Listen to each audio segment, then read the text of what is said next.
Okay, we're continuing with the book here, German Genius by Peter Watson. And this right here is Friedrich Schiller. He is the playwright who was sort of the protege of Goethe in Weimar. Okay, and he was a great playwright. A lot of people think he's a better writer than Goethe. Ayn Rand thought he was one of the greatest writers of all time. Okay, here is a statue out of, Goethe and Schiller in Weimar, in front of a theater, both magnificent. Okay, we're going to talk a lot about music. That's, of all things, Germany dominated the most in music. Here is Beethoven, who many consider the greatest composer of all time. Other people would argue that it's Bach, for example. Beethoven's Ninth Symphony was so great that people think it's, the greatest symphony ever written. At the end, though, it started to have singing. Ode to Joy, which is based on the poem by Friedrich Schiller. And there were some people like, Wagner said, Beethoven's putting words into the symphony. It's called the choral symphony as well, as an indication that he's admitting that he's gone as far as instrumental music can go. And now you need words. Words are more interesting. And Kant, who's a scumbag of a philosopher, but Kant said that instrumental music is boring. It's like wallpaper, but it's actually a lot more than that. Okay, now here's Immanuel Kant. I only want you to know about him so you should know that you should hate him. Kant is evil. And Ayn Rand said that Kant is the most evil man in history who ever lived. Kant tried to destroy man's faith in his own mind, in his reason. Kant says that a man can't know objective reality. He's like, everything is, relative. Watch out for people like that. They're trying to destroy you. They're basically telling you you can never decide about anything. And anybody who behaves that way or really thinks that, they become kind of like worthless for the world. They can't make any intelligent decisions. So Kant stupefies people. Ayn Rand and her partner, Peikoff, would say that, Kant was the first hippie, the destroyer of the mind, worse than a hallucinogenic drug. I would agree. He sort of had a terrible influence on Schopenhauer. He had a terrible influence on Nietzsche. He had a terrible influence on a lot of other Germans. Kant is a disaster. The reason why, whenever you see somebody's writing is just incredibly confusing, it usually means that it stinks. It doesn't mean that they're smart. It means that it stinks. Just like James Joyce Ulysses. It's not because he's so clever. It's because the book stinks. Okay? Good communication. It makes sense. You understand where they're coming from. Okay, now here's another jerk and villain in the history of Germany and in the history of the world. So Johann Gottlieb Fichte. Okay, the Germans were very pissed off that France kicked their butt, Napoleon, in the Battle of Jena in 1806. And they decided to develop a school system so that they could have more obedient soldiers who were more willing to, charge into the enemy. And what they really had the attitude is that, and you'll see this, lots of places, there's an elite, the aristocrats, the intelligent, educated people, so to speak, and then there's all the stupid masses after that. And, nowadays people are pretty polite about talking about the pros, and they use indirect speech and stuff. Back in these days, they were much more openly stated who's an aristocrat, who's a noble, and who are all the plebeians, the pros, the peasants, the lowlifes, the scums, the serf. Okay? And so here's what Fichte had to say about designing the Prussian school system. He said, and the United States public school system was based on this. Listen to this. There are two great classes of men, the people and the scholars. The scholars are the men of science. For the people, nothing exists but that which leads directly to action. It is for the scholars, the latter. They are the free artists who create the future, who create the history, the written history, the conscious architects of the world. The higher classes constitute the mind of a single large whole of humanity. The lower classes are merely the limbs. The scholars are the thinking and the designing part. The latter are just to carry the work out. Education should aim at destroying free will so that the pupils thus schooled will remain incapable throughout the rest of their lives of thinking or acting otherwise than their schoolmasters would have wished. The schools must fashion him in such a way that he simply cannot will otherwise than what you wish him to will. So basically he said all the rest of these people like Industrial Revolution and to be obedient soldiers, they're really just cannon fodder. They need to shut their mouths and obey. And it's good that they're stupid. There's no point in them thinking. They're too stupid to think. They just need to shut up and obey. And what I'm trying to tell you is this mentality of the world's aristocracy, the rich and the elites, it's been around for many hundreds, thousands of years. Okay, because I know like the modern public school pros, they're so stupid. They're so stupid, it's like you can't even have a conversation with them, because as soon as you have a conversation with them, they start getting mad at you. Oh, you don't think and talk the way we do. What's wrong with you? How could you be that way? It's like they don't understand. So you can't help them. I've seen that. It's like with patients. They're so convinced they need drugs and surgeries.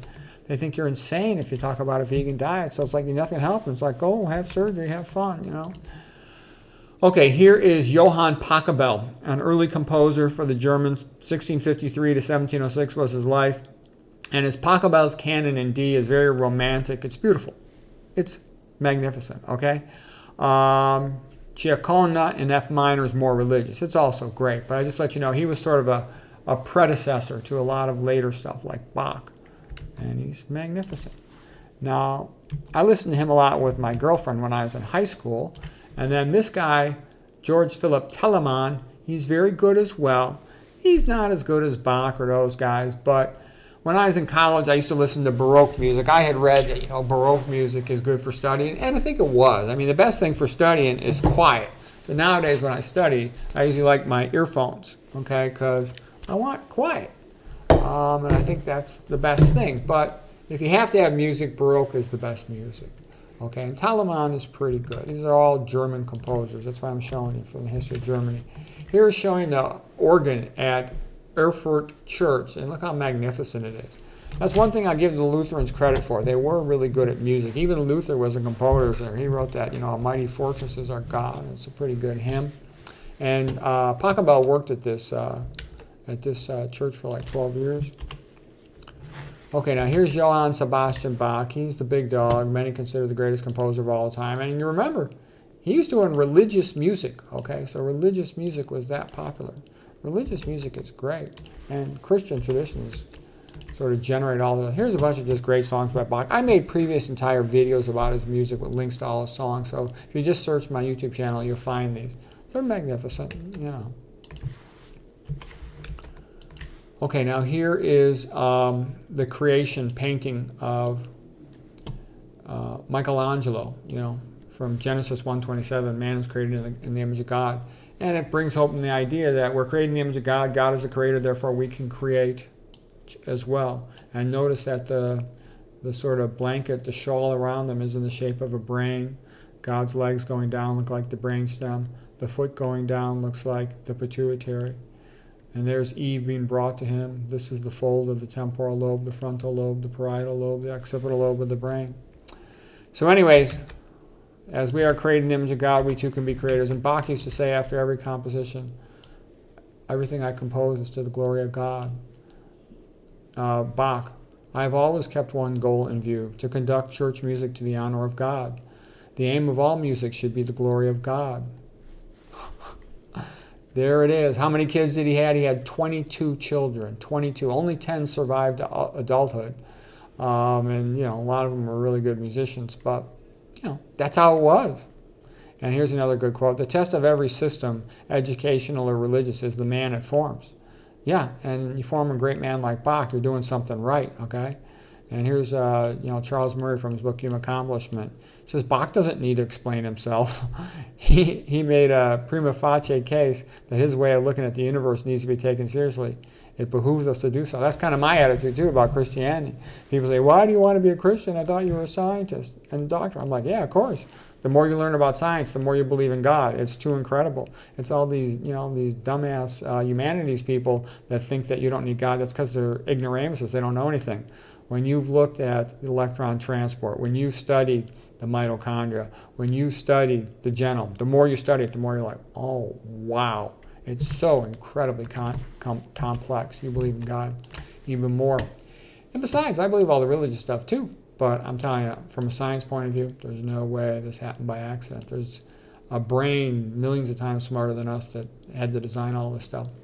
Here is Handel. Here's one of his greatest oratorios, The Messiah. And he's got tons of great stuff. Saraband, water music, fireworks music. It's all magnificent. Another German composer. Okay, the German seriousness, attention to detail makes them magnificent composers. Okay. Yeah, so here's a bunch of stuff. Zadok the Priest is also good. I'll put some links in the description below. I've made videos about these guys before. Okay, now here's Haydn. Now Haydn's best thing was the creation. He wasn't as good a composer as these other guys, but he was very good. He was a teacher of both Mozart and Beethoven. Now here's Mozart, the prodigy of prodigies, okay? And, he hated Voltaire. Voltaire destroyed France, the scumbag. Voltaire and Diderot and Rousseau and all those scumbags, Danton and Robespierre. Obviously he's one of the greatest composers of all time. He's very confident. An artist must yield himself to his own inspiration. If he has true talent, he knows, no one knows or feels better than he does what suits him, okay? I have no heart to travel with them, nor could I enjoy one pleasant hour, nor know what to talk about. For in short, I have no great confidence in them. Friends who have no religion cannot long be our friends. So he didn't like people that unless you were religious, he really didn't want anything to do with you. And it's also true. A person who's religious is less likely to lie to you. It doesn't guarantee they're not going to lie to you, but the odds are a lot better. True genius is more than lofty intelligence and imagination. Love, love, love. That is the soul of genius. Okay? He was always studying music. It didn't just happen by accident. He was very devoted. Here's Mozart when he went on a childhood tour of Europe. His father was a great musician, and he was just a prodigy of prodigies. All the royalty in Europe loved to see this kid play. It was amazing. Here's the great Amadeus movie and soundtrack. It's fantastic. It's two of the creative arts movies. The two greatest of all time are Amadeus, as well as The Agony and the Ecstasy about Michelangelo. Okay. Here's Mozart, talking to the emperor, wanting to do his opera in German. He was jealous of the Italians for dominating opera so long. And here he is conducting at one of his operas in the movie Amadeus. It's fantastic. And here's a great scene, Contessa Perdono, a song about forgiveness. That soundtrack, by the way, is incredibly good. And it's all just great. Okay, here's Beethoven, just a quote from Beethoven. He says, "The vibrations on the air are the breath of God speaking to man's soul." Excuse me. Music is the language of God. We musicians are as close to God as man can be. We hear his voice. We read his lips. We give birth to the children of God who sing his praise. That's what musicians are. So, like I said too, the greatest people who ever walked this planet are religious people. Why wouldn't I want to align myself with them rather than some modern scumbag who doesn't know their head from their butt? Okay, Franz Schubert, magnificent composer. He's real sad. In real life, he's kind of poor, and he died young of tuberculosis. People that used to be the most common cause of death, like 25% of deaths was in the 1800s. Okay, Serenade Stanchen, very sad song when he was dying. His Ave Maria actually used to be called Ellen's Song, and it was about a man who was a fugitive, a girl, Ellen, with her father, a fugitive from a king, and it was actually from the Lady of the Lake poem by Walter Scott. There's a cellist on YouTube called Ilya Laparev, or Waparev. He's got a great version of it. Spinning Song, Gretchen from Faust is great. I used to like the impromptus played by Alfred Brendel on piano. I had some musician friends, and they loved all that stuff, so I used to listen to all of it too, and I really liked it. Oh, here he is. Here's Ilya Laparov, and he's a fantastic version of the Schubert songs. This guy's really good. He's a really good music expert and musician, and his videos are very well done. Here's the Spinning Song from Goethe. So Gretchen's fallen in love with Faust, and he's not behaving as well as she should, and she's sad, and she's confused, and it's a great song. Okay, here's Johannes Brahms. His best stuff was Hungarian Dance No. 5 and Brahms' Lullaby, which are both quite beautiful. Okay, now here's the guy who's like one of my favorites, Johann Strauss II, and he's just got tons of great waltzes. We had this audio CD when I was a kid growing up. My mom loved it. It would just play it over and over and over again, and I loved all of it. It was just great. It's like when I hear that music, I feel like I'm a kid and I'm home again. I love it.